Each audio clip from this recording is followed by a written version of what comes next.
Welcome to All Things in the Name of Love. If you like this show, please like, subscribe, and share. Thanks. There it goes. Third time's a charm. Welcome to another episode of All Things in the Name of Love. And today I have with me a beautiful woman, Susan Snow, and I wrote a brief, read my handwriting, description of what some of the gifts that you bring into the world. So you experienced a traumatic death in 1985, and through that, I'm sensing already that that led you to understanding how to heal yourself through from PTSD. And so I want to talk about that, but I also want to say that you're a speaker, a coach, and an author of the book, The Other Side of the Gun. And you also are a realtor in the Denver metro area. And I'm loving the multifacetedness of you already because I get that. And I want to thank you first and foremost so much for being on the show and for being open to having a conversation with me. Well, thanks for having me. I appreciate it. You're welcome. So I Yeah. want to talk to you, like, I don't necessarily want you to relive the trauma, but I want to touch upon it because I think we all have traumas in different ways. And that's kind of like, oh, I don't want to say it any, I can't come up with another word, but it's like the gateway to profound healing. Oh, absolutely. 100%. Yeah. Yeah. Yeah. I mean, I just had to learn it at a very young age. Yeah. Um, well, if you want, I'll give you uh, the 5-minute version of my Yeah. experience. So, just right off the bat, to know a little bit about me, I grew up a cop's daughter. And if any of your listeners know what that feels like, it's a little complicated because of, um, the outside responses to law enforcement, and when you're a kid. But my dad was not a street cop. And when this happened, he was an actual detective. Oh, And wow. Okay. so because of that, I kind of had a false sense of security. He came in, Mhm. he did the investigations after the fact. Okay. So he had testified that morning on a case that he was the lead detective on. And the man who was on trial was out on bail. So it gave him an opportunity. Oh, shoot. So basically what happened was it was Halloween night of 1985 in Southern California. My dad, is being Halloween, um, I wanted to go to a party. I was a teenager. Dad had already told me no that morning because it was a school night. And Right. that's the other side of being a cop's daughter. um, but the plan was uh, my mom worked and she came home first that evening, early evening. And my dad was off picking up my little brother from school, Okay. who my brother was 6 at the time. Okay. And so as this was occurring at my house, my mom was getting her costume off as soon as she got home, and I was trying to get mine on, and the phone rang. So I ran across the hallway to the den and picked up our phone, which was, still attached to the wall. Right. Um, and I thought it would be for me because when you're A that teenager. age, Yeah. who's going to call your parents, right? Right. So I answered the phone and it wasn't for me. Mm, And it was a lady from my brother's school. And okay. all she said was that there was a drive-by shooting and my dad was involved. So I had seen my mom come around the corner and immediately handed her the phone. Hmm.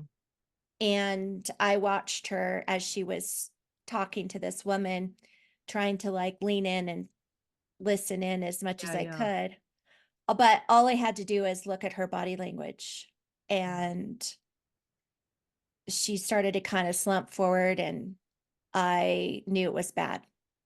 Mhm. Um, so after she got off the phone with this woman, she looked at me and said, "We're going to the school." Okay. And the school is about 7 minutes away from my house, little less than 10 minutes. Okay. And the whole way there, I was just sick to my stomach. I was just a pit in my stomach, and Yeah. we didn't speak to each other Mhm. the whole time. Yeah. The way that you get to the school, so the school is there's a front of the school, there's in between the school is where the parking lot is. Mhm. So there's a parking lot and then the backside of the school. Well, the backside of the school is where the kids and after school care were picked up. So that's where Okay. my brother would have been picked up. So we got out of the car and we started heading that way. It was kind of a chilly night, being Mhm. October. Yeah. Um, and I just remember being a little chilly, and Mhm. watched these police officers walk towards us, and they had tears in their eyes, and they wouldn't look at us. They just, you could tell that they were visually upset. Yeah. We kept walking past them, and my mom and I both saw from our corner of our eye, we saw my dad's truck. So we started running towards the truck. Mhm. And when we got closer, we could see glass on the ground. And as we rounded the corner, that's where he was. Mm. And he was covered up, Okay. but he was there. Yeah. And my mom, I could hear my mom screaming. Um, and I just, because the whole sky was lit up that night with police cars. So the red and blue lights. And then I saw an ambulance, and the ambulance was just sitting still in the street with their lights on. Mm. And even though I was seeing what I was seeing and I was listening to my mom screaming, and I kept just focused on that ambulance, thinking, why wasn't anyone helping him? Yeah. Because Right. it wasn't setting in, you Mhm. know. And we got escorted away. Police officers came and escorted us out of there, Mhm. took us to an office, and I sat down immediately, just trying to get my bearings. Mhm. Mhm. And my mom was kind of escorted out of the room with, I believe, some detectives. Okay. I didn't know where my brother was. I didn't know if he was Yeah. hurt. I wasn't. So I had all of this swirling in my head. Mhm. And there were two ladies in the office, and they were talking. And the one lady said to the other one, yes, unfortunately, Detective Williams is deceased. He died. And hearing that, Yeah. my world just cracked. It just completely cracked. Yeah. And I wanted to run out of there, like Mhm. physically just run away from this nightmare, but nothing in my body was working. Yeah. Um, my legs just felt like they were full of cement and I Mhm. couldn't move. My brain was on overdrive. Mhm. Mhm. So my central nervous system was going a little bananas. And Yeah. I was young enough to like not know what was happening to me, Mhm. you know. And my mom came back into the room and she said, I'm sending you with a neighbor. Oh, man. I get it, and yeah. So, and I get the response. Mhm. There was a lot of chaos that night. There was Yeah. just a lot going on. I don't blame her for sending me away. However, it, I, even though I wanted to run out of there, I was a kid Right. and I wanted to be with my brother and my mother and have some sort of sense of we're going to get through this together kind of thing. And Yeah. I didn't get that opportunity. Oh. So what that did is it made me automatically feel like I was not important in this scenario, Yeah. um, which was trauma on top of trauma. Yeah. And it's Yeah. taken me a long time to piece this together, like to really figure this out. Yeah. So I did go with the neighbor. My mom, unbeknownst to me, my brother was still at the school and he was being interviewed. So she stayed with him. Yeah. I went to the neighbor's house, and this poor neighbor lady, she had known my parents for a really long time, and she was trying to wrap her head around what was Right. happening. Right. So she struggled on how to support me Mhm. in the way that I needed. Right. And I had a boyfriend at the time that I had been dating for 3 months, and all I wanted was him. Mhm. So he was working and he was 19, and uh he was working. So she called him, but she didn't give him a whole lot of information. So when he showed up to the door, he said, grab your stuff. We're going to go to the hospital. What hospital is he at? Where's your mom? Mhm. Where's your brother? Like just asking me questions like anyone would. Right, And right. I could not spit out those words. I just couldn't do it. Yeah. And anyone who has gone through something similar or where they've had to tell someone else, it's that feeling of if I say the words, then it's real. Mm. Yeah. But he kept prodding me to like leave. And I finally just blurted it out. He's gone. And he said, "What do you mean he's gone?" And I said, "He's gone. He's not at a hospital." And I watched my boyfriend drop to his knees. Um, and, you know, neither one of us knew how to handle all of this. Right. Because even as he came in to my neighborhood was relatively quiet, um, filled with police cars from one Mm. end of the block to the other end of the block, Yeah. and helicopters overhead and all of that. Wow. Um, and I would say him being 19 years old, most boys would have been like, "Bye bye, see ya. This is too Yeah. much. Like, Yeah. I'm out." Right. Yeah, and he didn't. He stuck it out with me, Wow. and he has for almost 39 years now. Um, but he knew that Yeah. my mom was going to I describe it as turtle, like she went into herself, Yeah, that makes sense. and Not I helpful, but it makes sense. and I got kind of pushed to the side. Yeah. And even the media, because this was a huge story when it happened. Ooh. Huge. So Yeah. not only did we have police that showed up at our block and in front of our Mhm. house, and we had media. Ugh. And the Oof. media didn't even know that I existed for 2 days, Wow. because all of the focus obviously was going to be on my brother. He was Right. there.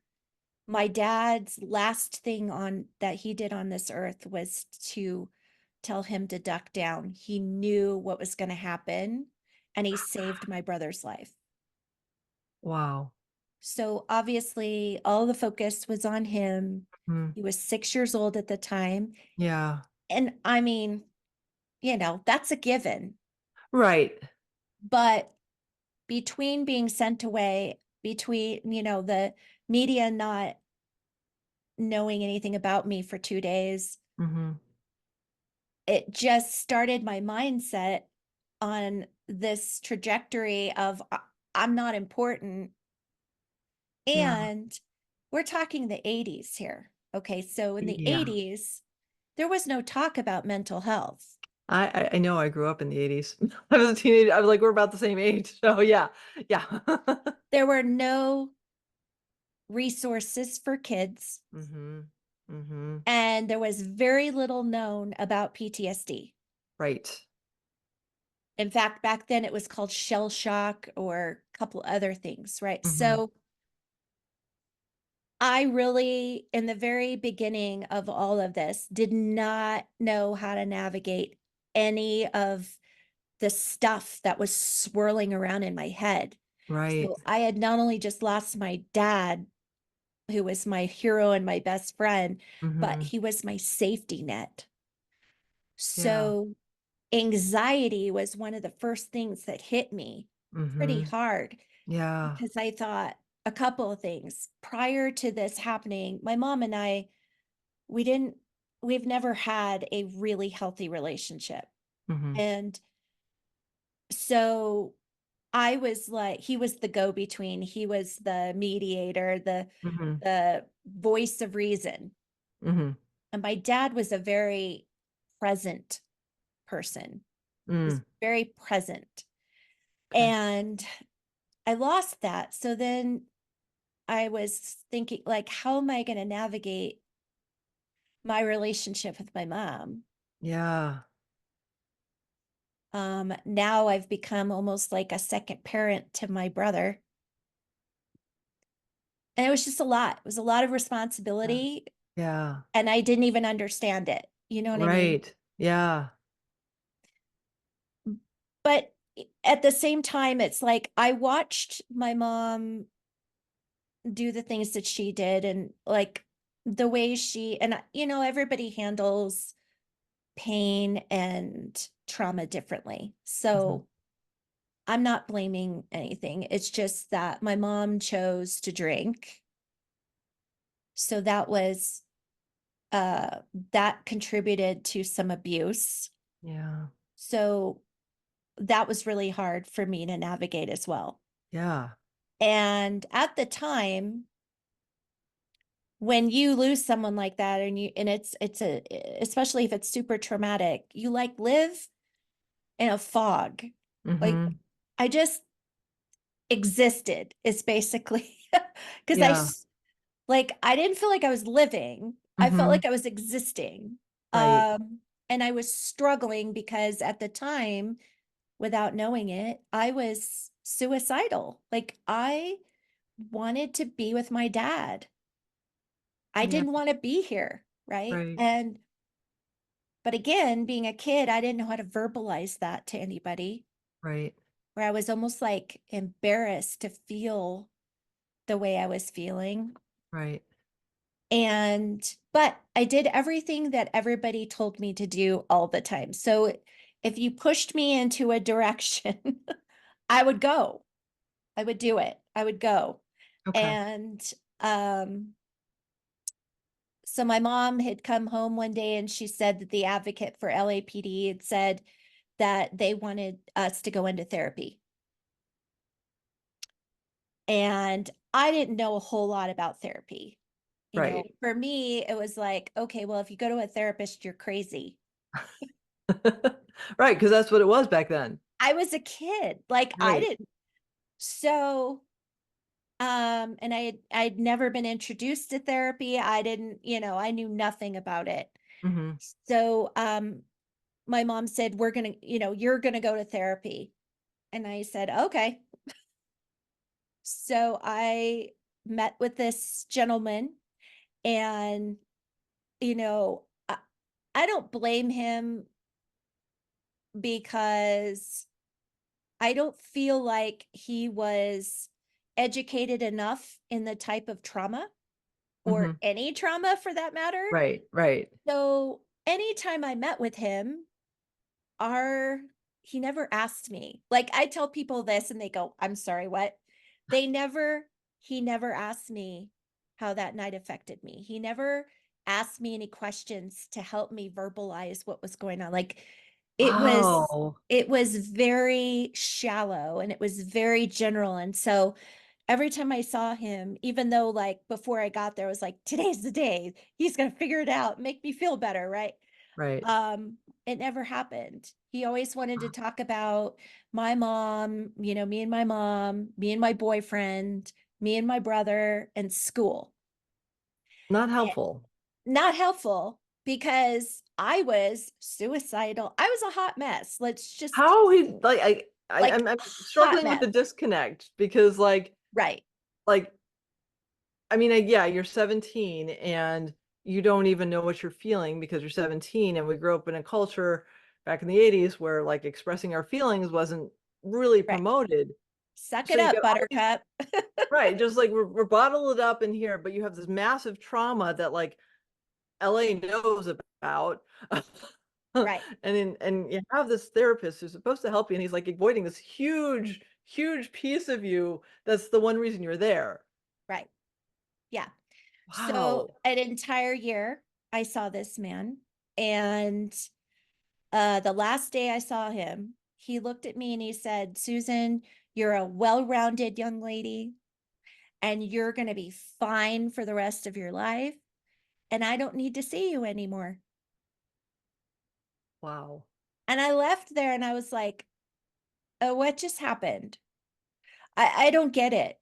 Yeah, I struggle every day. Like I don't know what's happening to me. right. Um, I just like my panic attacks I would feel like I was gonna die. Mhm. I mean, and I didn't die, so thank God, like, Right, right, okay, right, but you don't die from these, but it feels like you're gonna die. mhm, And not being able to get out of bed and not seeing things clearly. Like I could not see things clearly and I struggled. mhm, Um, Fight or flight big time, right? What I got really good at though was people would say to me, he told me I was gonna be fine for the rest of my life, right? Other people would say, "Oh, you're so brave. Oh, you're so strong. Oh, you're so, you're going to bounce back from this. You're going to blah, blah, blah." So I created this emotional mask of those things. yeah, And I got really good at wearing it, really good. yeah, Even though I struggled for so many years in fight or flight, mhm. I got really good at that mask and pretending that everything was fine. I hate that word fine. Like Oh, people yeah. say fine to me and I'm like, "No, you're not." Like Um, but yeah, yeah, I mean,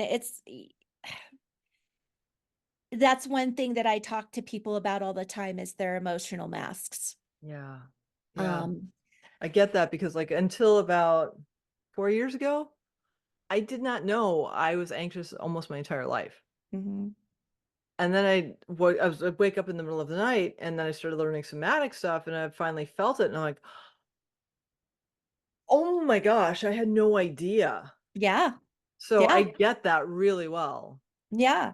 So I did that 14 years of Mm, fight or flight and wearing my emotional mask. And, I married that boyfriend and, um, going through all of those things, like, my dad was killed in my senior year. So he lost out on so much, yeah, my yeah, prom day, my graduation day, my wedding day. mhm, I really struggled, yeah, because the depression would just creep up. And I yeah, was I was so even the day I married him, I was so like I felt like I was split in two. Part of mm, me was joyous. I was mhm, marrying my best friend. I was, the love of my life. I was marrying him. But on the other side, I missed my dad so badly. yeah, And I felt like this huge disconnect with my mother through my wedding planning wow, and everything. It was wow, really, really a difficult time. So when we got married and then we started having kids in 97, we moved from Southern California to Colorado. And I was working at a salon that was close to Columbine or close to Littleton, okay, Colorado. And in April 20th of 1999, I was working at the salon and I took a break, went into the back room, turned on the back TV, and the news came up with the Columbine shootings, the high school shootings. And I never told anyone my story. When Mm. I moved from California to here, I Mhm. felt like I could actually pretend that part didn't happen, Right, right? right. I could disconnect from all the drama. Mhm. And so I didn't tell anybody. Oh, But what wow. happened was I watched it. I saw the teenagers who were around my same age. I saw the police cars, the ambulance, the school, and I started to have flashbacks. Oh, yeah. And I started a panic attack started happening. I could feel the tingling in my fingers. I knew it was happening. Mhm. And I turned white as a ghost. And my colleague looked at me and said, "What is happening to you? Like, Mm. you're not old enough to have kids in that school. Right. And I know you don't live in that neighborhood. So what is happening?" Yeah. And I have been told that I was going to be fine for the rest of my life. So I had no idea what was Right. happening. Right. So I was able to calm myself down, put water on my face, which is what I used to do all the time. Mhm. Um, put my emotional mask back on, walk out, do my client's hair for the rest of the day. Everybody else around me was super upset, but I was like, this isn't affecting me. I'm strong. I'm going to be fine. That. Yeah. The minute I walked out the door, all of those old emotions came flooding back. Mhm. And I felt myself spiraling out of control. Yeah. This time, I am a mom of two beautiful kids, and I was terrified. I was like, I don't know. I've got plans in my head but at the same time, like, I don't want to leave my kids, but I don't want to feel like this anymore, kind of thing. Mhm. And anyone who's gone through deep depression understands that feeling. Mhm. um 2 days into it, my husband, who is the smartest man, met me at the door and he said, "You have two choices," because he knew I was spiraling and he knew it was a slippery slope. Mhm. Mhm. And he said, "Your choice is you either get help today or I'm putting you in a hospital." Oh, wow. And I said, "Okay, I'm scared. I got to go get help." Mhm. Mhm. So I went to the doctor, a normal physician, Mhm. and he put me on antidepressants because that's what they do. Yeah. Yeah. And the next thing he did was he handed me a card and he said, "I want you to make an appointment with this therapist." Okay. Right. And I looked at him and I laughed in his face. Right, because you had the experience of, like, the guy. Yeah. And he said, and I said, "Look, I tried this 14 years ago and it went nowhere, nowhere. Like, that Mhm. person didn't do a thing for me. So Mhm. what makes you think that this woman is going to help me out?" And he said, "You have no choice. You got to go." Okay. So I said, "Okay." White flag. Like, Right. I'm okay. So I went and I made an appointment. And then the first 3 minutes of sitting down with this woman, I realized that she specialized in severe trauma Awesome. with a specialty in PTSD. So That's awesome. 3 minutes, 3 minutes into, I knew this was different. I Mhm. could feel that this was different. Mhm. So I started to tell her all the things that I'd gone through at 17. And Yeah. then I told her what I was currently dealing with. Mhm. And she looked at me and she said, "Susan, everything you have dealt with since you were 17 years old is normal because you have PTSD." Yeah. And I looked at her kind of funny because I was like, wait a minute. I'm not in the military. Mm-hmm. I didn't go to war. Right. Like, and she said, no, she said, anyone who has any kind of trauma can experience PTSD, but you have to know this. PTSD does not go away. You learn to manage it. Mm. And that was the turning point for me. Mm-hmm. That was the, oh my God, I'm not crazy. Yeah. Yeah. I I now know what is going on with me and has been going on with me all these years, and I'm not crazy. And I finally have someone, an adult that I have wanted all these years to help me and guide me through this healing journey, like Mm-hmm. make helping me to feel better. Yeah. But the one thing I talk to people about a lot when it comes to therapists is this. If you are not able to be vulnerable with this person, if you don't feel safe enough with them in order to be vulnerable and do the work together, Mm-hmm. healing isn't going to happen.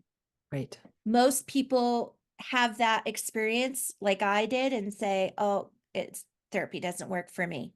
Right. And it's because you haven't found the right therapist. Mm-hmm. Mm-hmm. So she knew she had her work cut out with me. Yeah. Yeah. And so the main thing that was happening at that very point was I was sleep deprived. I had not slept for the longest time. And, you go that long without sleeping, it affects your mental health. Oh yeah. So it was making the suicidal ideation worse. Mm-hmm. I was foggy. I had brain fog like you would not believe. Mm-hmm. um and so she said, well, let's get you sleep, because that's what's going to be important, and I'm Yeah. not giving you any drugs to do that, so let's. It's I awesome. know. I was like, thank you. I have enough, thank you very much. Because the antidepressants and all that. Yeah. So she said, here's what I want you to do. I want you to get everything that's out of your head before you go to bed. And the way I want you Mm. to do that is through journaling. And she said, you can journal on paper by writing, you can do it through music, you can do it through art, but I want you to get whatever is swirling around in there out. Beautiful. So I'm a writer. Well, I didn't know I was a writer then, but I'm a writer. And so I was like, okay, I'll have a pad of paper by my bed. And Mm-hmm. she says, make sure that you put your alarm on or something Mm-hmm. that tells you it's time. Mm-hmm. So I started journaling before I went to bed and Mm. got all of that stuff that was swirling around in my head on paper. And at first, when she told me this, I was like, uh-huh, yeah, right. Okay. It sounds so wishy-washy and, Mm-hmm. woo-woo. Right. Um, but I said, all right, what do I have to lose? Mm-hmm. I'll do this. Well, what I found was 4 days into doing this Mm-hmm. every night, I started to sleep. Amazing. So It's when I amazing. got back the next week to our session, she goes, how did it go? How did you feel? Like asking me very specific questions. Mm-hmm. Mm-hmm. And I told her, and she said, here's the biggest question. Have you slept? And I was Yeah. like, yes, yes, I am sleeping. I am Mm-hmm. getting rest. And she said, great. We're going to continue to do that. I'm going to start giving you different prompts, Mm-hmm. that kind of thing. So that was the beginning. But she knew that her plan was we were going to tackle one by one the different things that were happening to me. Wow. So the sleep was the number one thing that we needed to tackle. The next one Mhm. was my anxiety. Yeah. And so that's when she started to teach me breath work. I learned box breathing. I learned a bunch of different breathing techniques. Mhm. I like box breathing just because it's a visualization along with the Mhm. breathing. And so I teach other people how to do it. Mhm. But we just tackled each thing. And as modalities started to increase, um, she started introducing me to different things. And when she felt that I was ready to do the big ones like EMDR, Mhm. um, she did not do EMDR. So she gave me a referral out. But Okay. what I what I can say and my message to people out there is this. There is no one size fits all to healing. Mhm. What worked for me may not work for you, but there are so many different modalities out there. So if you try them, find the ones that work for you. Mhm. But make sure you're with the therapist, a professional that can guide you, whether it's a coach, whether it's a therapist, whatever, to help you and guide you along the way that Mhm. you trust, that you can be vulnerable with, Yeah. because it's just it's priceless. When that starts to happen and you start to really feel differently, Mhm. it's just huge. Yeah. It's huge. Having tools and having the tools in your Yeah. toolbox, Yeah. so when things start to come up, in my world, there's school shootings, there's police Right. officers that are killed, there's all these things that will, I hate the word trigger, but it will trigger me. Right. But I have the tools now where I can be like, okay, this is starting to happen. Mhm. What do I need to help myself feel better? Yeah. Move through this. Mhm. Feel my emotions, Right. right? And not be afraid of it. Right. So that was the biggest thing for me, was that turning point where I finally knew that there was hope. Yeah. And that's my message. That's my message to the world, Mm. is that there is hope. Yeah. And if people can learn from my experiences, um, I always say, like, well, if you're my age, Mhm. my book is like the Cliff Notes. Right. The book allows you to think a little differently, Mhm. or connect with it in a way where you're like, oh, yeah, I know what that feeling feels like, Yeah. right? Yeah. Because And yes, I it's think okay. our generation was in that in between stage where we didn't have the strict upbringing of our parents, but we don't have what younger generations have with us. So we're in this weird state of like not quite where we could get different modalities of healing until we're in our 40s and 50s, Yep. but they're available to us now. We're so grateful. And hopefully there's going to be a point where that's just normal for everyone.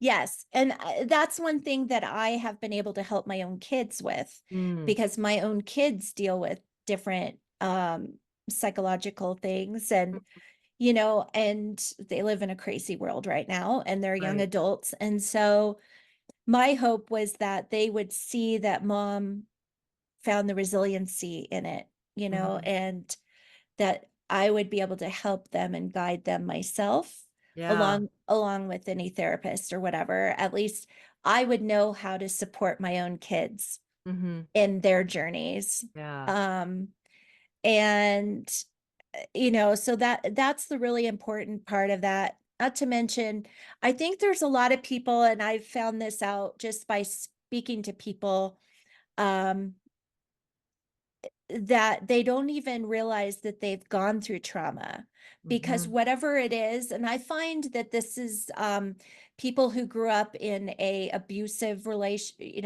abusive situation, mhm, mhm, childhood abuse, um, neglect, whatever, right? Because mm. our parents are our first, you Right. know, programming. Mhm, Um, mhm, and so if there's sexual abuse or physical abuse or narcissistic abuse, which is what I grew up mhm. um, with my mom, um, and I didn't know that until last year. Right. It's Yeah, when you find out there's a narcissistic relationship in your life, it's like, "How did that happen?" Right? well, it made sense. It made Right. sense for her reactions to that Mhm. night. Right. It made sense to me. Right. But Right. it just I'm not quick. So it took me a while to put 2 and 2 together. Right. Um, but when I wrote my book, I drew a line in the sand at 50, Mhm, and I said, "Okay, I've done the healing. I have the tools. mhm, I have a really strong message to get out there. mhm. I want to help, and I want to try to help my brother in Yeah. his healing. I want to try to help. There's so much pain and anger in the law enforcement world around Mm. my dad's death. Yeah. I wanted to try to help them see that if I can heal from this, they can Mhm. heal from this. Yeah.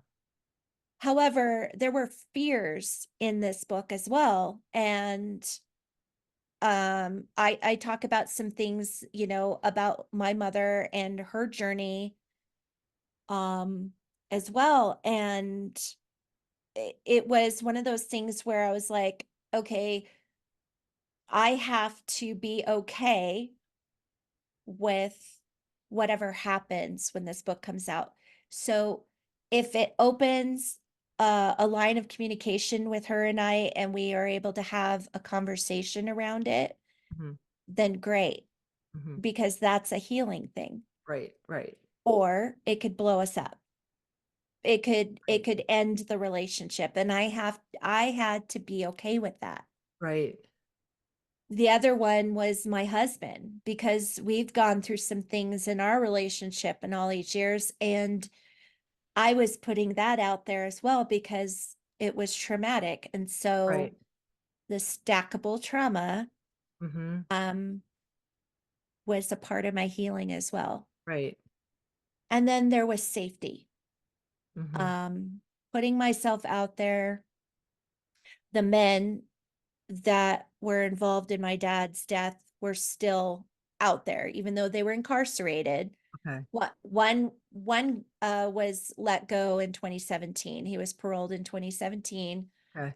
Um, one of them is in a prison for life, and Okay. one, just so you know, the guy who actually killed my dad, um, passed away on April 29th of this year.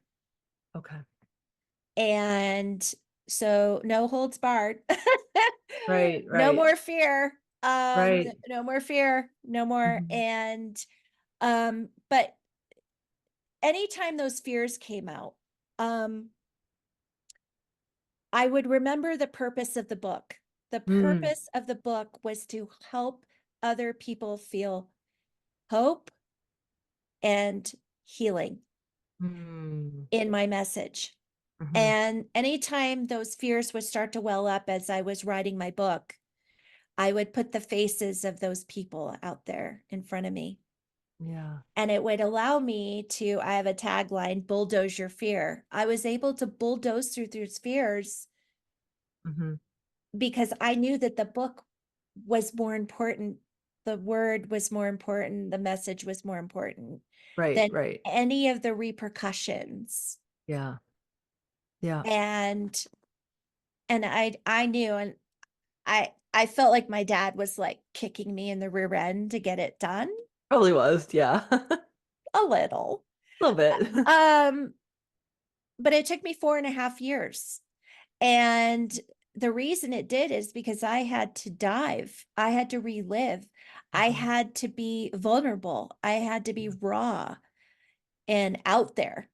Um, so it took me time. I had to give myself days where I was like, oh, I can't talk to clients. I Right. had to give myself some grace. And Hmm. it's important, to love on yourself when Yeah. you're Yeah. spent like that, Hmm. and so that's what I did, and there were days where I literally just did things that gave me joy, Hmm. um and made me happy, and just tried to change my mindset, Hmm. so but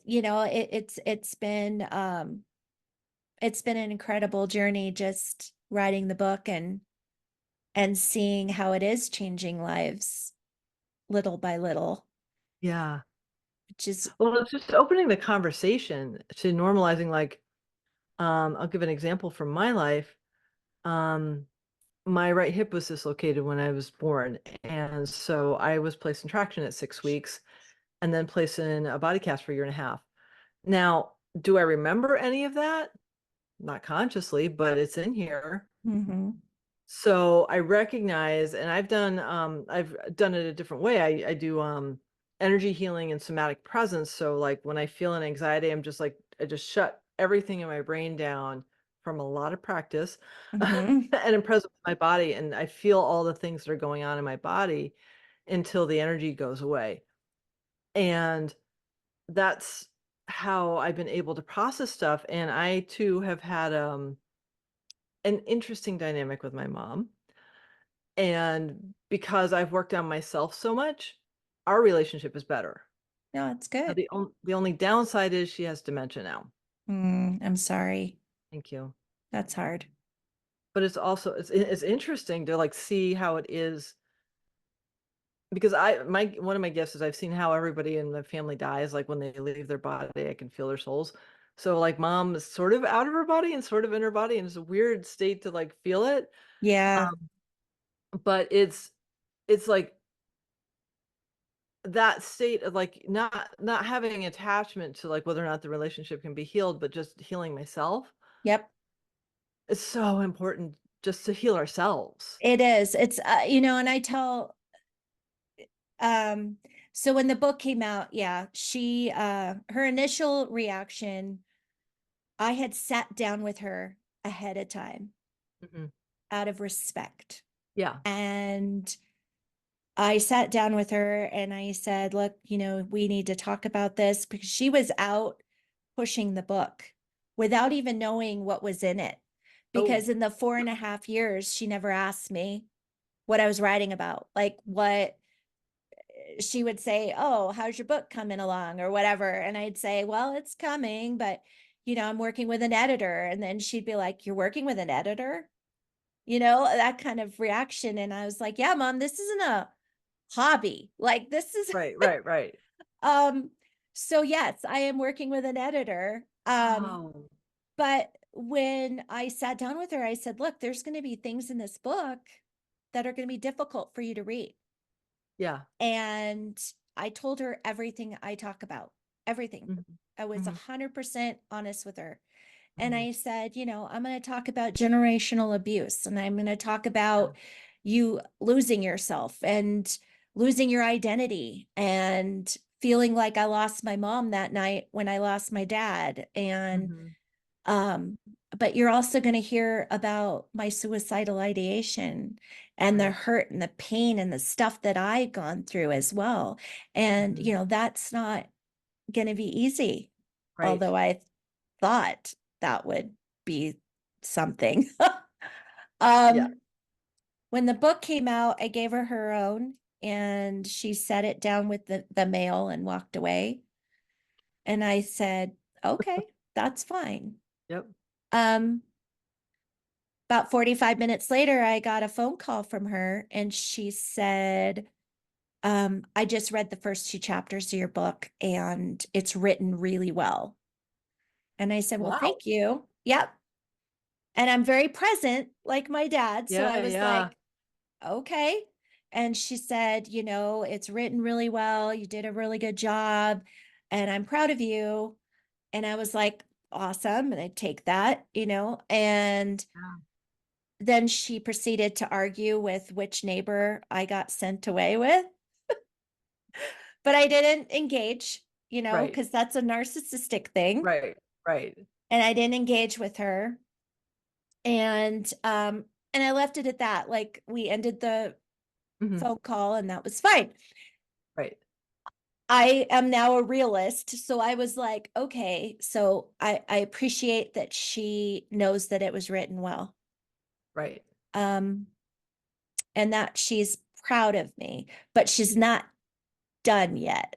That's the right, right, first two right, chapters. right. So after that, I didn't hear anything from her Okay. ever. It was Really? it was done. Wow. And I had to be okay with that. Yeah, Now my brother's not okay with that. Um, I've had to teach my brother to protect his peace. He yeah. went through all the abuses I did and Mhm. then some.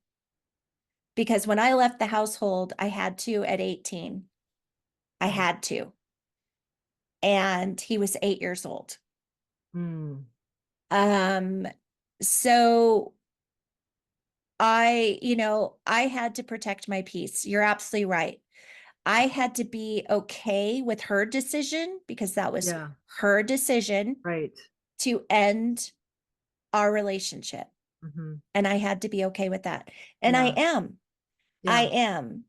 Mhm. Because what I realized was our relationship was pretty toxic. Right. And I didn't realize how toxic until I could really sit back Mhm. and look at the big picture. And when Mhm. I started to write this book, I started having repressed memories come up as well. Mm. So it was, it's you're when you're healing, you're learning more Right. about the externals in your life as well. Mhm. Mhm. And as you grow, like, you know, once you've stretched and you've grown, you can't go back. Right. Right. So there are certain people in your life, whether they're family members, your partner, or whatever, that don't want to see you grow Right. because it scares them. Mhm. And, I have been fortunate that I have a man, even though we had our issues, he still has learned to grow alongside me all these years. That's So beautiful. I'm grateful for that. I Yeah. am grateful for that. Um, but as far as losing my mom, I'm at peace with that, Good. and Good. my brother still has a relationship with her and he struggles. Yeah. Um, and I just tell him, you need to stop fighting her over me, for one, Mhm. because it's not your fight. Right. And if I'm not fighting, you don't have to fight. Right. Right. You have enough on your plate. He's in his Yeah. healing journey Mm. and you have enough on your plate. Like, don't add this to your Right. plate. Right. No.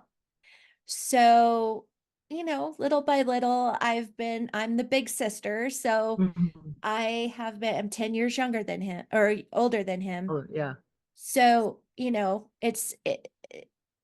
when you start to heal and you are healing, it's a trickle effect. Like it Yeah. does, it ripples out Mhm. and you can help others around you, whether it's your kids or your spouse or your partner. It doesn't matter. Yep. So true. So true. Because we don't know.